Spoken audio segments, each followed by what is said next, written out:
بسم اللہ الرحمن الرحیم نحمده ونصلي على رسوله الكريم اعوذ باللہ من الشیطان الرجیم بسم اللہ الرحمن الرحیم رب اشرح لي صدری ویسر لي امری واحلل عقدۃ من لسانی یفقہوا قولی۔ وہ کیسے تھے پارٹ 3 آج ہمارا سیشن ہے۔ اس سے پہلے ہم نے رمضان سے پہلے 2 سیشن کیے تھے، وہ کیسے تھے پارٹ 1 اینڈ پارٹ 2، جس میں ہم نے دیکھا کہ ہمارے جو سلف صالحین ہیں، جو نیک بزرگ ہمارے گزرے ہیں، جیسے صحابہ کرام رضوان اللہ علیہم اجمعین ہیں، پھر ان کے بعد کی جنریشن ہے جنہیں ہم تابعین کہتے ہیں، اور پھر تبع تابعین ہیں، اور بعد کے بھی آنے والے ادوار کے جو نیک لوگ تھے وہ کس طرح اپنی زندگیاں گزارتے تھے اور اللہ رب العزت کو راضی کرنے کے لیے کیا کیا طریقے اختیار کرتے تھے۔ یہ ہم نے اس میں سیکھا۔ اگر آپ کو یاد ہو تو ہم نے دیکھا کہ ان کا رمضان کیسے گزرتا تھا، وہ اپنے بچوں کے لیے کتنی ایفرٹ کرتے تھے کہ ان کا رمضان کیسے گزرے، ان کی خواتین کس طرح نیکی کے کاموں میں بڑھ چڑھ کر برابر حصہ لیتی تھیں۔ تو آج کا یہ سیشن بھی اسی حوالے سے ہے۔ پہلے شروع میں کچھ ان کی زندگیوں سے اقوال اور واقعات آپ سے شیئر کروں گی، پھر ہم ٹاپک وائز اس کو دیکھتے جائیں گے۔ ابھی ضبیہ کہتے ہیں عبداللہ ابن مسعود رضی اللہ تعالیٰ عنہ بیمار پڑ گئے۔ حضرت عثمان رضی اللہ تعالیٰ عنہ ان کی عیادت کے لیے تشریف لے گئے اور پوچھا کہ آپ کو کیا تکلیف ہے، کس چیز نے آپ کو اس بیماری میں مبتلا کیا ہے۔ کہنے لگے میرے گناہوں نے۔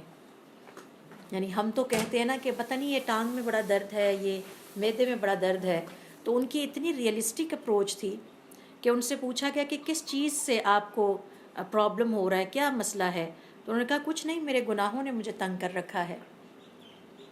پھر ان سے پوچھا کچھ کھانے کو دل چاہتا ہے، کسی چیز کو دل چاہتا ہو تو ہمیں بتائیے۔ کہنے لگے ہاں، اپنے رب کی رحمت چاہتا ہوں۔ پھر ان سے سوال کیا گیا کہ کیا میں آپ کو کوئی ڈاکٹر اچھا سا بتاؤں۔ یعنی حضرت عثمان رضی اللہ تعالیٰ عنہ سے نے سوال کیا عبداللہ ابن مسعود رضی اللہ تعالیٰ عنہ سے کہ کیا میں آپ کو کوئی اچھا سا ڈاکٹر بتاؤں، تو انہوں نے جواب دیا ڈاکٹر ہی نے تو مجھے بیمار کیا ہے، یعنی میرا ڈاکٹر تو اللہ تعالیٰ ہے۔ پھر حضرت عثمان رضی اللہ تعالیٰ عنہ نے ان کی عیادت کے درمیان ان سے دریافت کیا کہ کیا میں آپ کو کچھ بھیجوں، کوئی چیز چاہیے ہو، ضرورت ہو، تو کہنے لگے نہیں، مجھے کسی چیز کی ضرورت نہیں ہے۔ تو یہ ابھی ضبیہ اس واقعے کو بیان کرتے ہیں، اس روایت کو بیان کرتے ہیں کہ عبداللہ ابن مسعود رضی اللہ تعالیٰ عنہ نے کس طرح سے اپنی بیماری کے دوران اتنے خوبصورت جوابات دیے کہ جو ایک ہمارے دین کی اسپرٹ کو واضح کرتے ہیں۔ تو نئے آنے والوں کے لیے میں پھر دہرا دیتی ہوں۔ ابھی ضبیہ کہتے ہیں کہ حضرت عبداللہ ابن مسعود رضی اللہ تعالیٰ عنہ بیمار پڑ گئے۔ حضرت عثمان رضی اللہ تعالیٰ عنہ ان کی عیادت کے لیے تشریف لے گئے اور ان سے سوال کیا کہ آپ کو کیا پرابلم ہے، کیا مسئلہ ہے۔ انہوں نے جواب دیا کچھ نہیں، میرے گناہوں نے مجھے پریشان کر رکھا ہے۔ پھر حضرت عثمان رضی اللہ تعالیٰ عنہ نے حضرت عبداللہ ابن مسعود رضی اللہ تعالیٰ عنہ سے دریافت کیا کچھ کھانے کو دل چاہتا ہے، کس چیز کو دل چاہتا ہے۔ حضرت عبداللہ ابن مسعود رضی اللہ تعالیٰ عنہ نے فرمایا اپنے رب کی رحمت چاہتا ہوں۔ یعنی انہوں نے نہیں کہا کہ مجھے کوئی پھل لا کے دی جائے، اسپیشل ڈش پکائے، اپنے رب کی رحمت چاہتا ہوں۔ پھر اس کے بعد ان سے سوال کیا گیا کہ کیا میں آپ کے لیے کوئی ڈاکٹر لے کر آؤں یا آپ کو کسی اچھے ڈاکٹر کا پتہ بتاؤں۔ تو اس پر حضرت عبداللہ ابن مسعود رضی اللہ تعالیٰ عنہ نے جواب دیا ڈاکٹر ہی نے تو مجھے بیمار کیا ہے، میرے طبیب نے ہی تو مجھے بیمار کیا ہے، یعنی اللہ تعالیٰ کی ذات۔ پھر انہوں نے سوال کیا کہ میں آپ کے لیے کچھ بھجواؤں۔ کہنے لگے نہیں، مجھے اپنے رب کے ہوتے ہوئے کسی چیز کی ضرورت نہیں ہے۔ تو یہ ہمارے صالحین کی بیماری کا انداز ہے کہ ان سے عیادت کرنے والے آئے ہیں اور پوچھ رہے ہیں اور وہ ان کو اس طرح سے جواب دے رہے ہیں۔ اسی طرح سے عبداللہ ابن مسعود رضی اللہ تعالیٰ عنہ ایک اور روایت میں فرماتے ہیں 3 باتوں پر مجھے بہت تعجب ہوا یہاں تک کہ میں ہنس پڑا۔ پہلے نمبر پر اس شخص کو دیکھ کر جو دنیا کی لمبی امیدیں باندھے بیٹھا ہے اور موت اس کے گھات میں ہے۔ اگلے لمحے کا پتہ نہیں ہے کہ ہمارے پلانز کمپلیٹ بھی ہو پائیں گے کہ نہیں۔ اور اس غافل پر مجھے بہت تعجب ہوا اور پھر ہنسی بھی آئی کہ وہ تو غافل ہے اپنی زندگی کے مقصد سے، لیکن جس نے اس کو پکڑنا ہے وہ غافل نہیں ہے۔ دیکھیے یعنی کتنی خوبصورت اور حکمت والی بات ہے۔ اسی طرح سے کہتے ہیں تیسرا شخص جو منہ بھر کے ہنستا ہے اور اسے یہ نہیں خیال آتا کہ کیا اس کا رب اس سے خوش ہے یا ناراض ہے۔ ہنسے جا رہے ہیں اور منہ بھر کے ہنسے جا رہے ہیں، یہ سوچ لیں کہ ہمارا رب پتہ نہیں ہم سے ناراض ہے یا خوش ہے، تو کبھی بھی ایسا پرابلم نہ ہو۔ اسی طرح سے کہتے ہیں کہ 3 باتوں نے مجھے بہت ہی پریشانی میں اور دکھ میں مبتلا کیا، یہاں تک کہ میں رو پڑا۔ اس سے پہلے 3 باتوں کے بارے میں کہتے ہیں کہ مجھے بہت تعجب ہوا یہاں تک کہ میں ہنس پڑا، اور 3 باتوں نے مجھے بہت دکھ میں مبتلا کیا یہاں تک کہ میں رو پڑا۔ حضور اکرم صلی اللہ علیہ وسلم اور ان کے ساتھیوں کی جدائی، دوسرے نمبر پر قیامت کے دن کی ہولناکیاں، جب ان کا خیال آیا تو میں رو پڑا، اور تیسرے نمبر پر میرے جسم کے رونگٹے کھڑے ہو گئے جب میں نے یہ سوچا اور رو پڑا کہ جب مجھے میرے رب کے سامنے کھڑا کیا جائے گا تو میری اس وقت کیا حالت ہوگی اور میرے پاس کیا کہنے کے لیے ہوگا، اور پھر میں نہیں جانتا کہ اس کے بعد میں جنت کی طرف بھیجا جاؤں گا یا جہنم کی طرف بھیجا جاؤں گا۔ کعب رضی اللہ تعالیٰ عنہ کہتے ہیں کہ ہم اپنے بزرگوں سے یہ سنا کرتے تھے کہ پاکیزہ باوقار صاف ستھری گفتگو اللہ کے عرش کے گرد چکر لگاتی ہے اور اس کی آواز ایسے آتی ہے جیسے شہد کی مکھی کی آواز ہوتی ہے۔ تو گویا وہ پاکیزہ صاف ستھری اور باوقار گفتگو کی فضیلت بیان کر رہے ہیں۔ تو ایک مسلمان پاکیزہ باوقار گفتگو کرنے والا ہوتا ہے، اس کے زبان سے کبھی بھی کوئی ایبیوسو ورڈ جو ہے وہ نہیں نکلتا۔ اسی طرح سے راشد ابن سعد رحمۃ اللہ علیہ کہتے ہیں کہ ان سے پوچھا گیا اللہ تعالیٰ کی عظیم ترین نعمت بتائیے، تو انہوں نے کہا کہ مطمئن اور خوش نفس، جسے ہم کہتے ہیں کہ ریلیکس رہیں جو۔ اور پھر ان سے پوچھا گیا کہ غنا یا بے نیازی کیا ہے، تو انہوں نے جواب دیا کہ آپ کا جسم صحیح سلامت ہو، آپ کسی کے محتاج نہ ہو۔ تو یہ بے نیازی ہے اور یہ اللہ تعالیٰ سے اس کا سوال کرنا چاہیے۔ بعض سلف صالح کہتے ہیں کہ ہم نے دیکھا کہ بعض لوگ 2 غلطیوں کی بنا پر ہلاک ہوئے ہیں۔ نمبر 1 کہ یہ نوافل میں لگے رہتے ہیں اور فرض کو ضائع کر دیتے ہیں۔ تو ہمیں ہمیشہ بیٹھ کے سوچنا چاہیے کہ فرائض کیا ہیں، اور ہم نے فرائض کو پہلے کرنا ہے اور نوافل کی باری اس کے بعد آتی ہے۔ اور پھر ہم نے دیکھا کہ وہ اپنے اعضاء سے عمل تو کر رہے ہوتے ہیں لیکن ان کے دل اور ان کے دماغ ان کے ساتھ نہیں ہوتے، تو ایسا عمل بھی اللہ کے ہاں پسندیدہ نہیں ہے۔ اسی طرح سے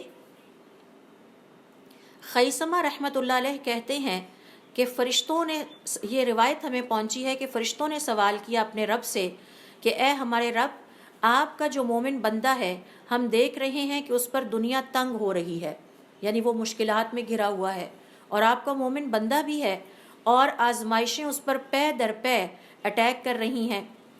تو اللہ رب العزت نے فرشتوں سے کہا کہ ذرا اس کا ثواب کھول کر دیکھو۔ جب فرشتوں نے اس کا ثواب دیکھا تو انہوں نے کہا اے ہمارے رب، دنیا میں اسے جو تکلیفیں پہنچ رہی ہیں یہ تو اس کا کچھ بھی نہیں بگاڑ رہی، اس سے تو اس کو مسلسل فائدہ ہو رہا ہے، اس کے درجات بلند ہو رہے ہیں۔ حالانکہ وہی فرشتے اس سے پہلے بے چین ہوئے کہ اللہ تعالیٰ آپ کا فلاں بندہ ہے، بڑا نیک ہے، دنیا اس پہ تنگ ہوتی جا رہی ہے، وہ مشکلات کا شکار ہے۔ تو اللہ رب العزت فرماتے ہیں اس کا ذرا ثواب کھول کر دیکھو۔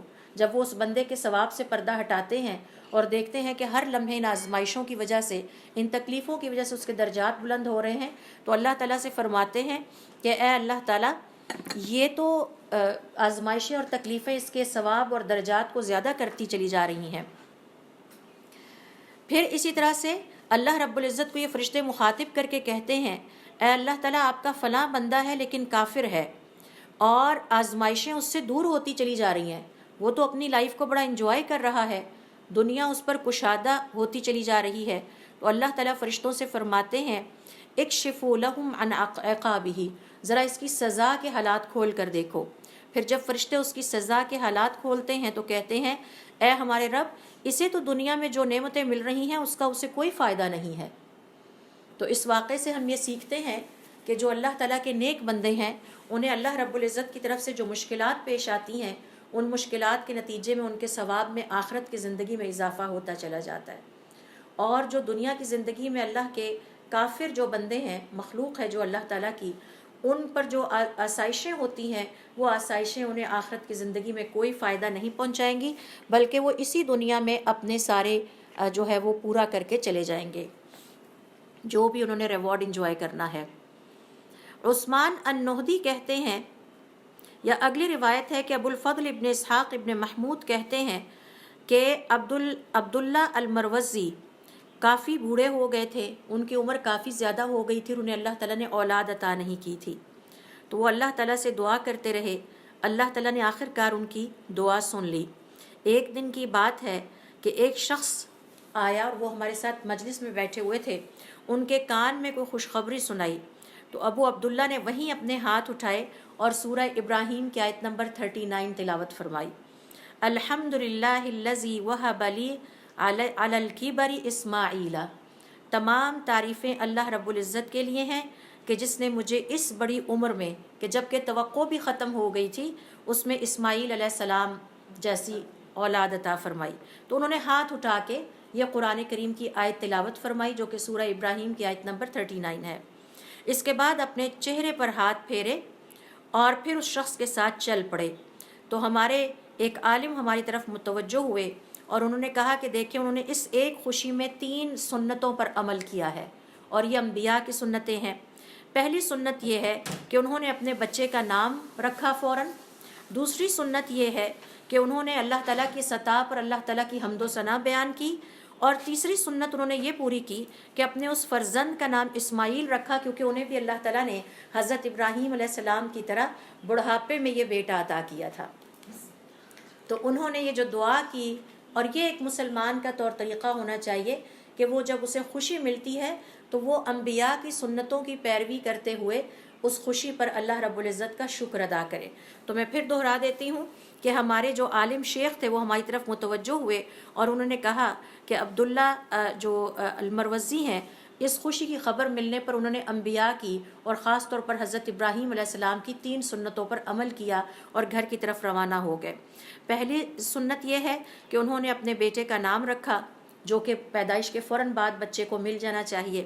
دوسری سنت یہ ہے کہ انہوں نے اس نعمت پر اللہ رب العزت کی حمد و ثنا بیان کی، کوئی موسیقی نہیں بجائی، بینڈ باجے نہیں بجائے، کوئی اللہ تعالیٰ کی نافرمانی نہیں کی اس موقع پر، اور یہی اللہ کی شکر گزاری ہے۔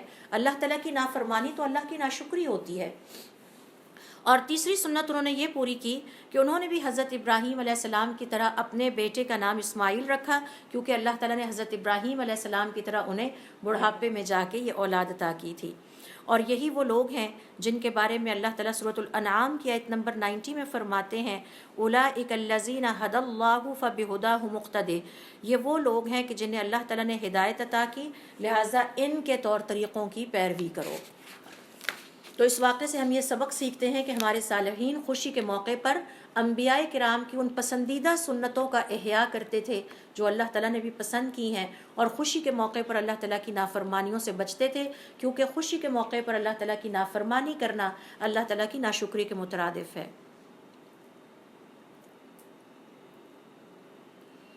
عبداللہ ابن ملک ابن ابجر کہتے ہیں کہ تم اگر اللہ تعالیٰ کی مخلوق پر غور کرو، انسانوں پر غور کرو، تو پتہ یہ چلے گا کہ اللہ رب العزت نے ہر انسان کو آزمائش میں ڈالا ہے تاکہ دیکھے کہ وہ شکر ادا کرتا ہے کہ نہیں کرتا، یا پھر اس کو کوئی نعمت ادا کی ہے تاکہ دیکھے کہ شکر ادا کرتا ہے یا نہیں کرتا، یا پھر یہ کہ کسی آزمائش میں ڈالا ہے تاکہ دیکھے کہ وہ کتنا صبر کرتا ہے۔ تو گویا ہر انسان صبر اور شکر کے امتحان سے گزر رہا ہے۔ ہر انسان کو اللہ تعالیٰ نے کچھ عطا کر دیا ہے، کچھ عطا نہیں کیا، یہ دیکھنے کے لیے کہ وہ اللہ کی تقسیم پر راضی ہوتا ہے یا نہیں ہوتا، اور پھر اللہ کی تقسیم پر صبر اور شکر کا مظاہرہ کرتا ہے یا نہیں کرتا۔ عمارہ ابن مہران المعولی کہتے ہیں، محمد ابن واسع رحمۃ اللہ علیہ تعالیٰ نے کہا کہ میرے گھر آؤ، تو انہیں میں نے جواب دیا کہ مجھے آپ کا گھر پسند نہیں ہے، بالکل قبروں کے پاس ہے۔ تو کہنے لگے آپ کو کیا کہتی ہیں؟ نہ تو وہ کسی کو اذیت دیتی ہیں اور ہر لمحے مجھے یہ قبریں آخرت کی یاد دلاتی ہیں، تو آپ میرے گھر کیوں نہیں آنا چاہتے؟ یعنی انہوں نے جواب دیا کہ میں آپ کے گھر نہیں آتا، وہ قبروں کے پاس ہے، مجھے الجھن سی ہوتی ہے۔ تو انہوں نے کہا کہ وہ آپ کو اذیت تو نہیں دیتی، وہ تو بلکہ ہمیں آخرت کی یاد دلاتی ہیں۔ اور مزید ان کے بارے میں ہے کہ انہوں نے اپنا گھر ہی قبروں کے پاس بنا رکھا تھا۔ تاکہ انہیں آخرت کی یاد رہے اور وہ اللہ رب العزت کو یاد کرتے رہیں اور اللہ رب العزت کی فرما برداری کے راستے پر چلیں۔ تو ہر انسان کا اپنا سٹائل ہوتا ہے، اپنی اپروچ ہوتی ہے کہ وہ اپنے آپ کو سیدھا ٹریک پہ رکھنے کے لیے کیا اسٹریٹجیز اڈاپٹ کرتا ہے۔ مختلف انداز ہیں۔ ایک انداز یہ ہے کہ ہم آپس میں ایک دوسرے کو یاد کراتے رہیں، ایک انداز یہ ہے کہ انسان خود اپنے آپ کو یاد کراتا رہے کسی بھی انداز سے۔ پھر اسی طرح سے آئیے دیکھتے ہیں کہ ہمارے یہ صالحین مساجد کے حوالے سے کیا کہتے ہیں اور ان کا کیا طریقہ کار تھا۔ ابو درداء کہتے ہیں رضی اللہ تعالیٰ عنہ کہ حضور اکرم صلی اللہ علیہ وسلم سے میں نے سنا کہ جو شخص بھی مسجد کی طرف چل کے جاتا ہے کسی خیر کے کام کے لیے، کسی نیکی کے کام کے لیے، یا کچھ سیکھنے کے لیے، یا اللہ کے دین کو سکھانے کے لیے، اللہ تعالیٰ اس کے لیے مجاہد کا اجر لکھ لیتے ہیں، اور جب وہ مسجد سے اپنے گھر کو واپس پلٹتا ہے تو گویا وہ مال غنیمت سمیٹ کر اپنے گھر جا رہا ہوتا ہے۔ تو مسجد کی طرف چل کر جانا ہر قدم صدقہ ہے، اور ہمارے صالحین مختلف مساجد کی طرف چل کر جایا کرتے تھے تاکہ زمین کی جو مختلف حصے ہیں وہ قیامت والے دن ان کے بارے میں گواہی دیں۔ ایک سال اس مسجد میں نماز پڑھی تو ایک سال اس مسجد میں نماز پڑھی، اس سال یہاں رمضان کی تراویح ادا کی تو اگلے سال وہاں جا کے ادا کی۔ اور یہ جو فرض نماز کے بعد سنتوں کے لیے جگہ بدلنے کا کانسیپٹ ہے، یہ بھی اسی لیے ہے تاکہ زمین کے مختلف حصے ہمارے حق میں قیامت والے دن گواہی دیں۔ تو ابو درداء رضی اللہ تعالیٰ عنہ کہتے ہیں کہ میں نے اپنے حبیب حضور اکرم صلی اللہ علیہ وسلم کو فرماتے ہوئے سنا کہ جو شخص بھی مسجد کی طرف چل کر جاتا ہے خیر سیکھنے کے لیے یا سکھانے کے لیے، یعنی دین کا علم سیکھنے یا سکھانے کے لیے، اللہ تعالیٰ اس کے لیے مجاہد کا اجر لکھ لیتے ہیں، اور جب وہ اپنے گھر کو پلٹ کر آ رہا ہوتا ہے مسجد سے تو گویا وہ مال غنیمت اٹھائے ہوئے آ رہا ہے۔ تو جو دنیا میں جہاد ہے اور جس طرح انسان واپس آتا ہے اس کو تشبیہ دی گئی ہے آخرت والوں سے کہ جب وہ مسجد کی طرف جاتے ہیں تو گویا جہاد کر رہے ہیں۔ اور آپ کو پتہ ہے آسان تو نہیں ہے، ہمارے لیے تو ویکلی ایک لیسن اٹینڈ کرنا بھی بڑا بوجھل ہوتا ہے، اور دن میں 5 دفعہ اگر کوئی شخص اللہ کی مسجد کی طرف پیدل چل کر جاتا ہے اور نماز ادا کرتا ہے تو اس کے بہت سارے ثواب ہیں، جن میں سے ایک اسے حج کا ثواب بھی ملتا ہے۔ تو گویا ایک دن میں نامہ اعمال میں 5 عدد حج جو ہیں ان کا ثواب لکھ لیا جاتا ہے۔ یہی وجہ حضور اکرم صلی اللہ علیہ وسلم کے دور میں خواتین بھی مسجد میں تشریف لے جایا کرتی تھیں، خاص طور پر وہ خواتین جو اب گھریلو ذمہ داریوں سے فارغ ہو چکی ہیں۔ وہ 5 وقت کی ان کی اگلی مصروفیت یہ ہوتی تھی کہ وہ 5 وقت کی نماز کی ادائیگی مساجد میں کیا کرتی تھیں، اور رمضان کے علاوہ سال کے باقی دنوں میں بھی اعتکاف کرتی تھیں۔ جیسے مثال کے طور پر ذوالقعدہ آ رہا ہے اور یہ حرمت کا مہینہ ہے، تو ذوالقعدہ میں جو ہے وہ اعتکاف بیٹھ جائیں۔ پھر آگے ذوالحج آ رہا ہے، حج کا حرمت کا مہینہ ہے، اس میں بھی اعتکاف کی نیت ہو سکتی ہے۔ پھر محرم اسی طرح سے فضیلت والا مہینہ ہے، کیونکہ یہ ان دنوں میں کی گئی نیکیاں عام دنوں سے زیادہ ہیں۔ تو مسلمان خواتین اور صحابیات کی مصروفیت یہ ہوتی تھی کہ وہ اعتکاف بیٹھ جایا کرتی تھیں۔ اعتکاف کا تعلق صرف رمضان سے نہیں ہے، حضرت مریم علیہ السلام کو ان کی والدہ نے اعتکاف میں ہی مسجد اقصیٰ میں بٹھا دیا تھا، اور وہ وہیں ایک گوشے میں تنہائی میں اللہ رب العزت کی عبادت کرتی رہتی تھیں۔ تو یہ مسجد کی اہمیت تھی ہمارے ان نیک لوگوں کے ہاں کہ وہ اپنی تمام مصروفیات کو مختصر کر کے زیادہ ٹائم اپنی آخرت کے لیے ڈیڈیکیٹ کرتے تھے۔ ابھی ادریس الخولانی کہتے ہیں کہ مساجد اللہ کے باعزت اور باوقار جو ہیں وہ بندوں کے بیٹھنے کی جگہ ہیں۔ یقیناً جس کے اندر کوئی خیر ہے، کوئی نیکی ہے، جس کے دل میں اپنے رب کے لیے کوئی چاہت ہے، وہی جا کے مسجد میں بیٹھے گا۔ ہم ان جگہوں پہ جا کے بیٹھتے ہیں کہ جو جگہ ہمیں پسند ہوتی ہیں۔ مثال کے طور پر اگر آپ آج نکل جائیں تو آپ کو فوڈ کورٹس میں لوگ نظر آئیں گے، پارکس میں نظر آئیں گے، اپنا وقت وہاں گزارتے ہوئے نظر آئیں گے۔ مسجد میں کتنے لوگ بیٹھتے ہیں اور وقت گزارتے ہیں، یہ یقیناً یہ توفیق اللہ تعالیٰ اپنے محبوب باعزت اور باوقار انسانوں کو ہی دیتا ہے۔ حسان ابن عطیہ رضی رحمۃ اللہ علیہ کہتے ہیں ہم نے دیکھا کہ ہمارے صالحین کی عادت تھی کہ ان کی گفتگو میں خواتین کا ذکر نہیں ہوتا تھا۔ خواتین کا کوئی ذکر، کوئی غزل، کوئی ایسا گانا، کوئی عشقیہ کلام، کسی خاتون کی تعریف، اس کے حسن و جمال کی، اس کو مکروہ سمجھا جاتا تھا، ناپسندیدہ سمجھا جاتا تھا۔ اور اسی طرح سے مساجد کے اندر گپ شپ یا فالتو باتوں کو ناپسندیدہ سمجھا جاتا تھا۔ تو مسجد کا اس قدر احترام ہوتا تھا کہ وہاں پر فالتو بات چیت یا گپ شپ نہیں ہوتی تھی۔ مالک کہتے ہیں کہ عطا ابن یسار رحمۃ اللہ علیہ نے ایک شخص کو دیکھا جو مسجد میں کچھ بیچنے لگا۔ آپ نے اسے بلایا اور کہا یہ آخرت کا بازار ہے. یہ جو مسجد ہے یہ آخرت کا بازار ہے، یہاں آخرت کے لیے کمانے کے لیے آؤ. اب اگر تم کچھ بیچنا چاہتے ہو تو دنیا کے بازار کی طرف روانہ ہو جاؤ. تو انہوں نے دنیا کے بازار کے ساتھ مسجد کو آخرت کے بازار کا تشبیہ دے کے بتایا کہ یہاں نیکیاں کمانے کے لیے آتے ہیں، یہاں ہم خرید و فروخت کے لیے نہیں آتے. عمرو ابن میمون کہتے ہیں کہ ہمارے بزرگ کہا کرتے تھے مسجدیں اللہ کے گھر ہیں، اور اللہ رب العزت کا یہ حق ہے کہ اللہ کے گھر میں بیٹھ کر اللہ رب العزت کے احترام کا اظہار کیا جائے. تو مساجد کا بہت زیادہ احترام کیا جاتا تھا. یہ جو فی زمانہ ٹرینڈ بن چکا ہے مساجد میں سیر و سپاٹے کرنا، تصویریں بنوانا، سیلفیاں لینا، ٹائم سپینڈ کرنا، یہ مسجد کے احترام کے خلاف ہیں. یہ ساری چیزیں مساجد پکنک پلیسز تو نہیں ہیں، نہ گپ شپ کی جگہ ہیں، یہ تو بہت ہی ایک جسے کہتے ہیں مقدس جگہ ہے جس کا احترام بھی ہونا چاہیے کہ یہ اللہ تعالیٰ کا گھر ہے. وقت کے حوالے سے ہمارے صالحین کیا کہا کرتے تھے. زیاد ابن جریر کہتے ہیں کہ میں حضرت عمر ابن الخطاب رضی اللہ تعالیٰ عنہ کے پاس آیا تو میں نے ان سے پوچھا کیا حالات ہیں، کیا مزید آگے تعمیر جاری ہے یا تخریب جاری ہے، ٹوٹ پھوٹ جاری ہے؟ کہنے لگے نہیں الحمدللہ اللہ کی توفیق سے تعمیر جاری ہے. تعمیر جاری ہے کہ مطلب یہ ہے کہ ہم مسلسل اپنی آخرت بنانے پر لگے ہوئے ہیں. پھر اس کے بعد حضرت عمر رضی اللہ تعالیٰ عنہ نے اپنے ساتھی کو مخاطب کرتے ہوئے فرمایا کہ وقت کی تخریب کسی عالم کی پھسلن سے ہوتی ہے. جب کوئی عالم غلط بات کر دیتا ہے تو سارے لوگ اس کے پیچھے چل پڑتے ہیں اور اس سے گمراہی پھیلتی ہے. اور اسی طرح سے کسی منافق کے لڑائی جھگڑے اور بحث سے ہوتی ہے، یا پھر گمراہ کرنے والے لیڈروں سے ہوتی ہے.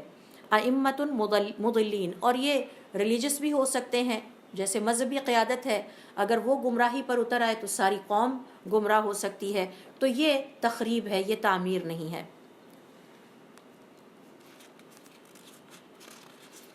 پھر اسی طرح سے دیکھیے کہ مزاح یا ہنسی مذاق کے بارے میں وہ کیا کہتے ہیں. حضرت عمر بن الخطاب رضی اللہ تعالیٰ عنہ فرماتے ہیں جس کسی نے ہنسی مذاق کو اپنا شعار ہی بنا لیا اس کا روب اور وقار جاتا رہتا ہے. کبھی کبھار تو ہنسی مذاق ہو سکتا ہے، لیکن اس کو ایک طریقہ ہی بنا لینا کہ ہر وقت ہنسی مذاق اور شغل میں پڑے رہنا، ایسے شخص کا روب اور وقار ختم ہو جاتا ہے.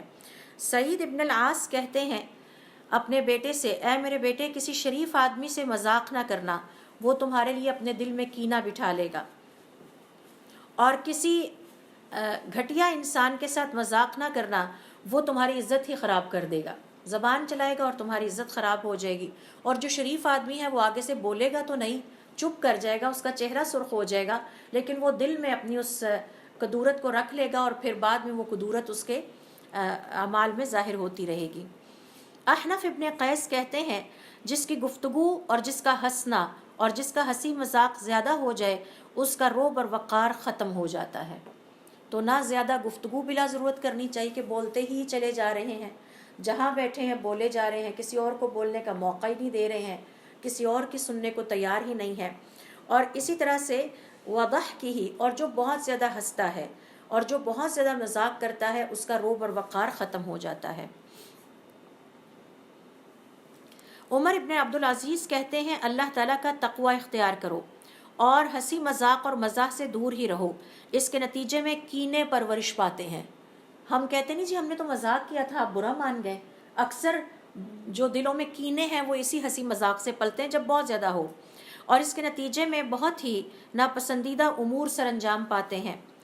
بات کرنی ہی ہو تو قرآن کریم کی کرو، قرآن کریم کے ساتھ بیٹھو، اور اگر تم پر یہ بوجھل ہونے لگے تو پھر نیک لوگوں کی اور حکیم لوگوں کی باتوں کو دہراتے رہا کرو.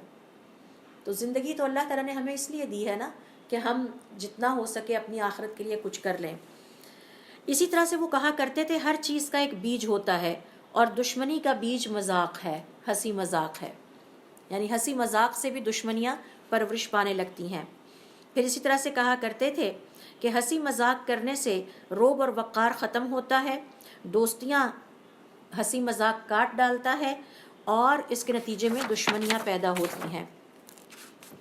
رازوں کی حفاظت کے حوالے سے ہمارے صالحین کا کیا طریقہ کار تھا. حسن رحمۃ اللہ علیہ کہتے ہیں خیانت کی ایک شکل یہ بھی ہے کہ تم اپنے بھائی کے راز کو جس کی کہ اس نے تاکید کی ہے کسی کو نہ بتانا آگے بیان کر دو. یہ بھائی کی خیانت ہے. ہمیں اگر کوئی بات اپنی بتاتا ہے اور اس کے بعد کہتا ہے کہ اب کسی کو نہ بتائیے گا اور پھر ہم اسے بتا دیتے ہیں، آگے شیئر کر دیتے ہیں، تو یہ اپنے بھائی کے حق میں خیانت کا ارتکاب ہے. حتیٰ کہ حضور اکرم صلی اللہ علیہ وسلم فرماتے ہیں کہ اگر تمہارا مسلمان بھائی ادھر ادھر دیکھے اور پھر تمہارے کان میں کوئی سرگوشی کرے تو وہ راز ہے، اب تم اس کو کسی سے شیئر نہیں کرو گے، کیونکہ اس کے ادھر ادھر دیکھنے کا مطلب یہ ہے کہ یہ بات کسی اور کو پتہ نہیں چلنی چاہیے. اب اگرچہ اس نے وربلی یہ نہیں کہا کہ کسی اور کو نہ پتہ چلے، لیکن اب یہ ہمارے پاس امانت ہے، اور مسلمان بھائی کی خیانت یہ ہے کہ اس کے راز کو راز نہ رکھا جائے اور آگے بیان کر دیا جائے. اسی طرح سے کہتے ہیں کہ ہمارے بزرگ کہا کرتے تھے جس کا دل تنگ ہوتا ہے اس کی زبان لمبی ہو جاتی ہے. تو تنگ دل اور چھوٹے اخلاق والے انسان کا یہ وتیرہ ہے کہ وہ اس کی زبان زیادہ چلنے لگتی ہے اور وہ ہر بات کو بیان کرتا چلا جاتا ہے. ذوالنون رحمۃ اللہ علیہ فرمایا کرتے تھے اللہ کے نیک بندوں کے سینے رازوں کے مدفن ہوتے ہیں، یعنی وہ وہاں دفن کر دیتے ہیں، جیسے قبر میں دفن کر دیا جاتا ہے نا. تو جو اللہ کے نیک بندے ہیں ان کے اخلاق یہ ہیں کہ ان کے دل میں بہت سارے راز دفن ہو جاتے ہیں، وہ ان کی زبان تک نہیں آتے. تو یہ رازوں کی حفاظت کے حوالے سے ہمارے صالحین کی کچھ نصیحتیں ہیں اور ان کا طریقہ کار ہے. پھر اسی طرح سے آئیے دیکھتے ہیں کہ نگاہوں کی حفاظت، حرام سے اپنی نگاہوں کی حفاظت جو ہے وہ کیسے کیا کرتے تھے. اچھا، نگاہوں کی حفاظت کے حوالے سے ہمارے دین نے ہمیں حلال اور حرام سکھا دیا ہے. صرف یہ کہ کسی مسلمان مرد کا کسی بھی مسلمان عورت پر نگاہ ڈالنا ہی حرام نہیں، بلکہ خواتین کو بھی اسی طرح سے حکم ہے کہ وہ اپنی نگاہوں کی حفاظت کریں اور زیب و زینت کے ساتھ باہر نہ نکلیں تاکہ لوگوں کی نگاہیں نہ بہکیں اور وہ دوسروں کو برائی کی دعوت نہ دیں. اللہ تعالیٰ کو یہ پسند نہیں ہے. اسی طرح سے جو بھی باطل ہے اس پر نظر ڈالنا حرام ہے. مثال کے طور پر گندی تصویریں ہیں، ویڈیوز ہیں، ایسی فلمیں ہیں کہ جن پر نظر ڈالنا حرام ہے. اور پھر اسی طرح سے ہمارے علماء کرام کہتے ہیں کہ نگاہوں کی حفاظت کے حوالے سے ایک اور حرام جس کو ہم بھول جاتے ہیں، وہ دوسروں کے پاس جو اللہ تعالیٰ کی عطا کردہ نعمتیں ہیں ان پر نگاہیں گاڑے رکھنا، یہ بھی حرام ہے. اس لیے کہ بحیثیت مثلاً جب بھی میں اس گھر میں آؤں تو میں آ کے نوٹ کروں یہاں کتنے ڈیکوریشن پیسز ہیں. اچھا 1 2 3 4 5 کتنے مہنگے ہوں گے. اگلی دفعہ اچھا یہ کیا پڑا ہے، تو نیچے کیا ہے، تو اوپر کیا ہے. یہ انتہائی گرے ہوئے اخلاق اور جسے کہتے ہیں بد اخلاق انسان کی نشانی ہے. مسلمان کو حکم دیا گیا ہے کہ وہ اس بات پر اپنی نگاہیں رکھے کہ اللہ نے اسے کتنی نعمتیں عطا کی ہیں، کیونکہ جب ہم اپنی نعمتوں پر فوکس کرتے ہیں اور نگاہیں رکھتے ہیں تو اس کے نتیجے میں ہمارے دل میں شکر گزاری کے جذبات پیدا ہوتے ہیں. جب ہم دوسروں کی چیزیں دیکھ کے اپنے آپ کو ان سے کمپیئر کرتے ہیں تو ناشکری اور ناقدری کے جذبات پیدا ہوتے ہیں. تو نگاہوں کی حفاظت کا ایک پہلو یہ بھی ہے کہ ہم دوسروں کے پاس جو اللہ تعالیٰ کی نعمتیں ہیں ان پر نگاہیں نہ گاڑیں. یہی وجہ ہے کہ حسد ہو جاتا ہے اور یہی وجہ ہے کہ دوسرے کی وہ نعمت خراب ہو جاتی ہے. نظر کا لگنا بھی اسی سے ہے. تو حرام، نگاہوں کو حرام سے بچانے کی ایک اہم شکل جو کہ ہماری ایک سوشل ایول آپ کہہ سکتے ہیں، اس کے یہ ہے کہ ہم جو دوسروں کے پاس اللہ تعالیٰ کی نعمتیں ہیں ان پر اپنی نظر نہ ڈالیں. ٹھیک ہے. تو انس کہتے ہیں کہ حضور اکرم صلی اللہ علیہ وسلم نے مجھے تاکید کی کہ جب تمہارے پاس سے کوئی خاتون گزرے تو اپنی نگاہوں کو بند کر لو یہاں کہ وہ تمہارے پاس سے آگے چلی جائے. تو وہ اپنی نگاہوں کی حفاظت اس طرح سے کیا کرتے تھے، یا تو اپنے چہرے کا رخ موڑ لیتے تھے یا نگاہوں کو تھوڑی دیر کے لیے بند کر لیتے تھے. حبان ابن موسیٰ کہتے ہیں میں نے عبداللہ ابن مسعود رضی اللہ تعالیٰ عنہ کو فرماتے ہوئے سنا کہ نگاہوں کی حفاظت کرنا زبان کی حفاظت سے بھی مشکل ہے. زبان کی حفاظت بہت مشکل کام ہے. انسان جتنی مرضی کوشش کرے کوئی نہ کوئی غلطی ہو جاتی ہے. تو نگاہوں کی حفاظت تو اس سے بھی زیادہ مشکل کام ہے. تو یہ ہمارے ہاں جو ہے وہ کہا جاتا تھا.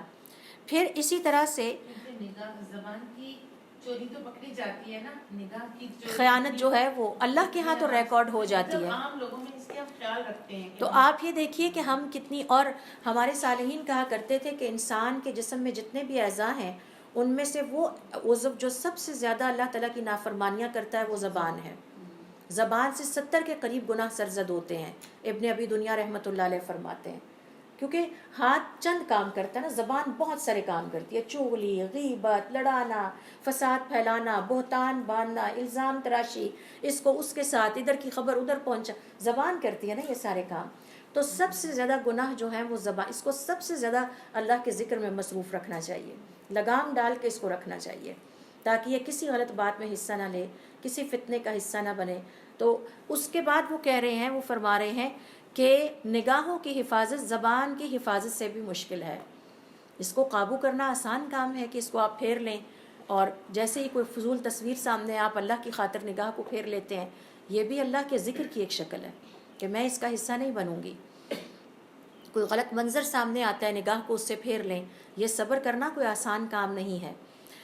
پھر اسی طرح سے علا ابن زیاد کہتے ہیں کہ ہمیں یہ سکھایا گیا تھا کہ کسی خاتون کے جو اوپر چادر ہوتی ہے اس پر بھی نظر نہ ڈالیں، کیونکہ اگلی دفعہ خواہش پیدا ہوگی کہ اب خاتون پر بھی نظر پڑے، تو وہاں سے اپنی نظر کو ویسے ہی پھیر لیا جائے اور دور رکھا جائے۔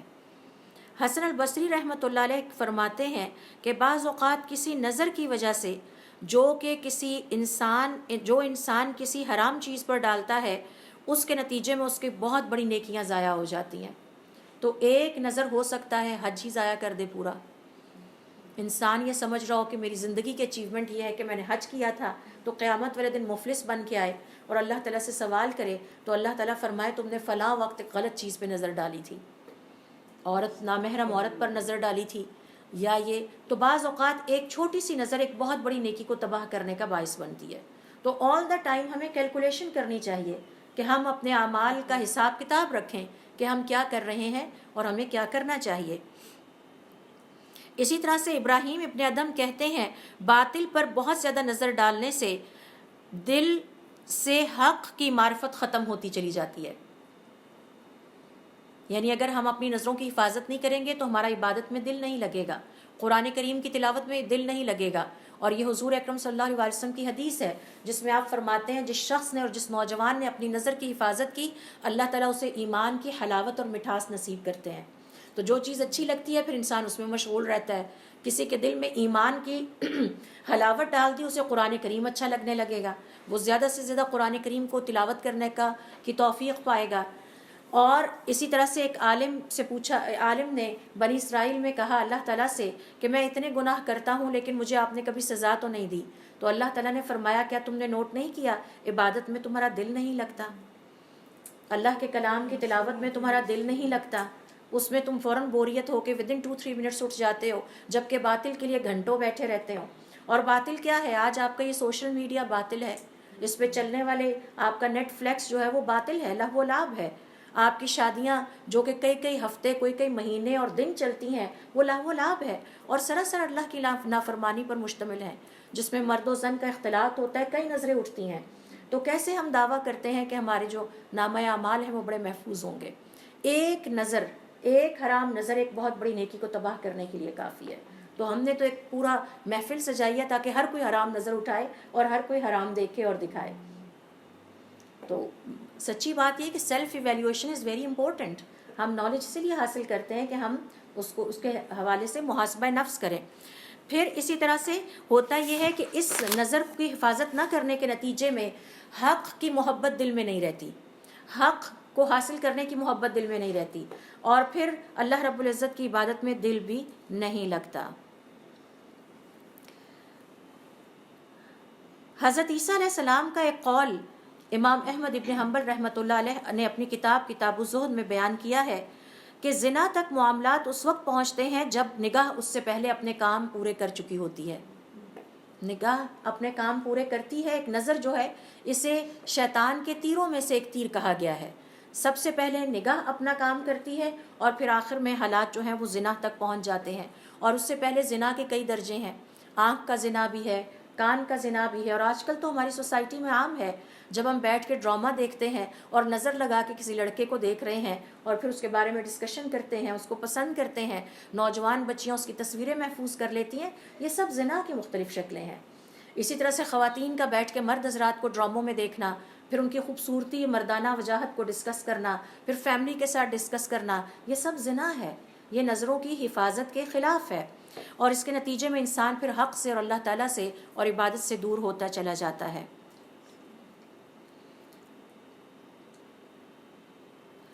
پھر اسی طرح سے کہتے ہیں کہ ہمارے بزرگ کہا کرتے تھے بعض اوقات ایک نگاہ وہ سب کچھ کہہ دیتی ہے جو زبان نہیں کہہ پاتی۔ ایک نگاہ سے وہ سب کچھ ہو جاتا ہے. تو نگاہ کی تاثیر اگر دنیا میں اتنی سخت ہے تو ہمارے اعمال نامے کے حوالے سے کیوں نہیں سخت ہوگی اور آخرت کے حوالے سے کیوں نہیں سخت ہوگی.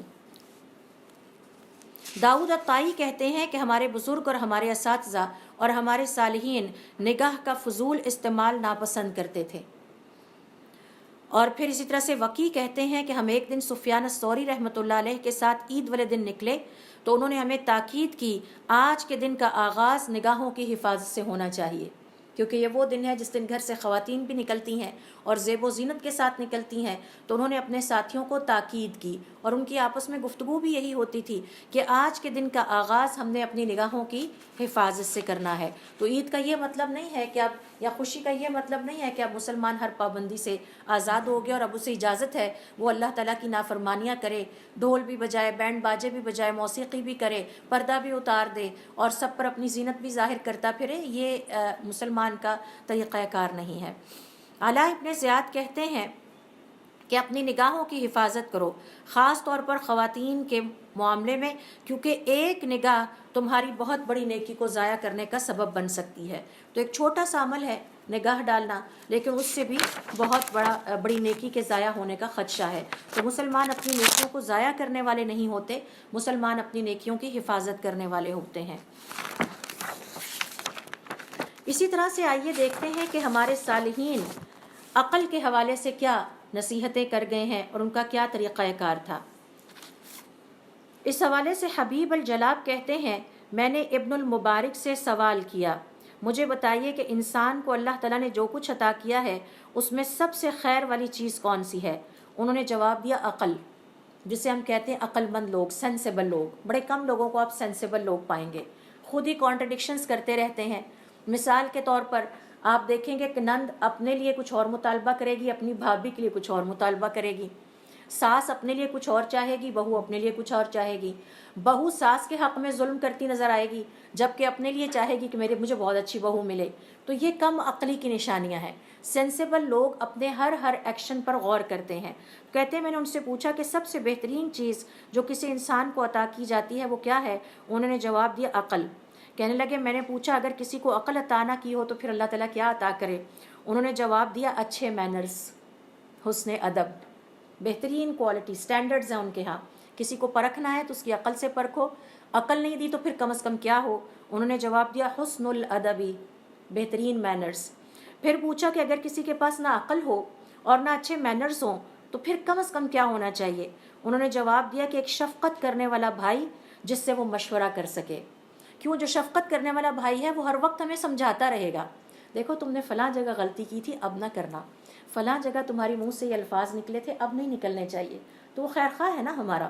فلاں جگہ تم نے عدل و انصاف سے کام نہیں لیا تھا اب نہ کرنا، فلاں رشتہ تمہاری وجہ سے خراب ہوا ہے اب ایسے نہ کرنا، فلاں جگہ سے تم نے ناحق مال اٹھایا آئندہ نہ اٹھانا. تو اگر عقل بھی نہیں ہے اور حسن ادب بھی نہیں ہے تو پھر کم از کم ایک شفقت والا بھائی ہونا چاہیے، نصیحت کرنے والا جو اس پر پردے بھی ڈالے اور اس کو سمجھائے. انہوں نے سوال کیا اور اگر وہ بھی نہ ہو تو پھر انہوں نے جواب دیا کہ پھر خاموش رہنے کی عادت ہو. جب بولتا ہے انسان تو کھلتا ہے نا، خاموش رہتا ہے تو اس کا روب ہوتا ہے، وقار ہوتا ہے. اور اب زندگی میں عمر اتنی ہو گئی ہے، میں کئی ایسے لوگوں سے ملی ہوں جن کے بارے میں نے دیکھا کہ جب وہ بولے تو میں نے سوچا کاش یہ خاموش ہی رہتے تو بہتر تھا. تب تک ان کی بڑی عزت تھی جب تک یہ خاموش تھے. پھر انہوں نے پوچھا کہ اگر یہ بھی نہ ہو تو پھر فرمایا کہ پھر اس کے لیے موت بہتر ہے، جلدی موت آ جائے. تو پہلے نمبر پر عقل یعنی سینسیبل انسان ہونا چاہیے، دوسرے نمبر پر حسن ادب پھر کم از کم ہو اگر عقل نہیں ہے، تیسرے نمبر پر اگر یہ پہلی دونوں چیزیں نہیں ہیں تو ایک نصیحت کرنے والا شفیق بھائی جو کہ اس کے اوپر پردہ ڈالے. اور بھائی سے مراد سگا بھائی نہیں، دوست احباب ہو سکتے ہیں جو ہر وقت نصیحت کرے اور سمجھائے بجائے. اگر یہ بھی نہیں ہے تو پھر اسے چاہیے کہ طویل خاموشی اختیار کرے، اور اگر یہ بھی نہیں ہے تو پھر جلدی موت آ جائے اس سے پہلے کہ مزید کوتاہیاں اور غلطیاں زندگی میں کرتے ہی چلے جائیں. مطرف ابن عبداللہ کہتے ہیں کہ ہمارے صالحین کہا کرتے تھے ایمان کے بعد انسان کو جو سب سے بڑی نعمت عطا کی گئی ہے وہ عقل ہے. ایمان اور عقل اکٹھے ہو جائیں تو ہمارے صالحین کی زندگیوں سے ہم کیوں سیکھ رہے ہیں کہ ان کے پاس ایمان بھی تھا اور ان کے پاس عقل بھی تھی. تو عقل مند انسان ہمیشہ اپنے بچاؤ کا راستہ اختیار کرتا ہے، ہمیں اپنے آپ سے اتنا پیار تو ہونا چاہیے کہ ہم اپنے آپ کو جہنم کے راستے سے ہٹا کے جنت میں لے جائیں. یہ ایک ہمارے بزرگ صالح کا قول ہے. تو عقل مند انسان ہمیشہ عقل مندی پر مبنی فیصلے کرتا ہے. یہی وجہ ہے کہ انسانوں کی اکثریت ایسی ہے جن کے بارے میں اللہ تعالیٰ فرماتے ہیں ان میں سے اکثریت عقل والے نہیں ہیں, ان میں سے اکثریت کو شعور نہیں ہے. یہ انسانوں کے بارے میں 9 کوالٹیز فرمائی ہیں, اور ان میں سے اکثر ایمان والے نہیں ہیں, ان میں سے اکثر شرک کرنے والے ہیں, ان کو توحید کا نہیں پتہ. تو ایک کوالٹی اور 9 کوالٹیز میں سے جو انسانوں کی بگ ایررز ہیں, بگ مسٹیکس ہیں, وہ یہ ہے کہ یہ عقل والے نہیں ہیں, یہ عقل نہیں رکھتے, یہ ادراک نہیں رکھتے. کتنی دفعہ ہمیں قرآن کریم میں تذکر, تفکر, یاد رکھنا, عقل کے استعمال پر زور دیا گیا ہے. یہ نہیں ہے کہ ہے نہیں, اس کا استعمال ہی نہیں کرتے, وہ پڑی رہتی ہے بیچاری. پھر اسی طرح سے معاویہ ابن قرہ کہتے ہیں کہ قتادہ رحمۃ اللہ علیہ سے سوال کیا گیا کہ آپ کو سب سے زیادہ رشک کن انسانوں پر آتا ہے؟ انہوں نے جواب دیا عقل مند ترین انسانوں پر. آج ہم امام ابو حنیفہ رحمۃ اللہ علیہ کا ذکر کرتے ہیں, ان کی زندگی سے سیکھنے کی کوشش کرتے ہیں. حضرت حسن بصری رحمۃ اللہ علیہ کا ذکر کرتے ہیں. احمد ابن حنبل رحمۃ اللہ علیہ کا ذکر کرتے ہیں. یہ کون ہیں؟ یہ ایمان کے ساتھ عقل مند انسان تھے جنہوں نے اپنی زندگی میں عقل مند ترین فیصلے کیے. قرآن کریم میں اللہ تعالیٰ نے اپنے جتنے مومن بندوں, انبیاء, صدیقین, صالحین, شہداء کا ذکر کیا ہے, وہ سب عقل مند ترین انسان ہیں جنہوں نے دنیا کو نو کہا اور آخرت کی طرف روانہ ہو گئے. تو کہتے ہیں کہ میں نے پھر ان سے سوال کیا سب سے زیادہ علم رکھنے والے کون ہیں؟ فرمایا عقل مند ترین. تو پہلا سوال تھا کہ کون لوگ ہیں جن پر آپ کو سب سے زیادہ رشک آتا ہے؟ انہوں نے کہا عقل مند ترین لوگوں پر رشک آتا ہے. پھر فرمایا کہ ان میں سے سب سے زیادہ علم والے کون ہیں؟ فرمایا عقل مند ترین. پھر پوچھا کہ ان میں سے سب سے زیادہ آخرت میں کامیاب پانے والے کون ہوں گے؟ کہا کہ پہلی 2 شرطوں کے ساتھ جن کا ایمان بھی ہوگا. تو اگر اللہ تعالیٰ کسی کو ایمان عطا کر دے, عقل عطا کر دے, تو اس کے علم میں بھی اضافہ ہوتا ہے. یقیناً وہ اپنے لیے زندگی میں اچھے فیصلے کرے گا جو آخرت کی تعمیر پر مبنی ہوں گے. تو یہ ہیں ہمارے صالحین کے آخرت کے عقل کے حوالے سے ان کے کچھ اقوال جو کہ میں نے آج آپ سے یہاں شیئر کیے. اللہ رب العزت ہمیں توفیق عطا فرمائے کہ ہم اپنے دین کو سیکھنے کے لیے وقت نکالیں. اللہ تعالیٰ ہم اس پہ عمل کرنے کی توفیق عطا فرمائے اور اپنی نسلوں کو سکھانے کی توفیق عطا فرمائے. سبحانک اللہم و بحمدک نشہد ان لا الہ الا انت نستغفرک و نتوب الیک.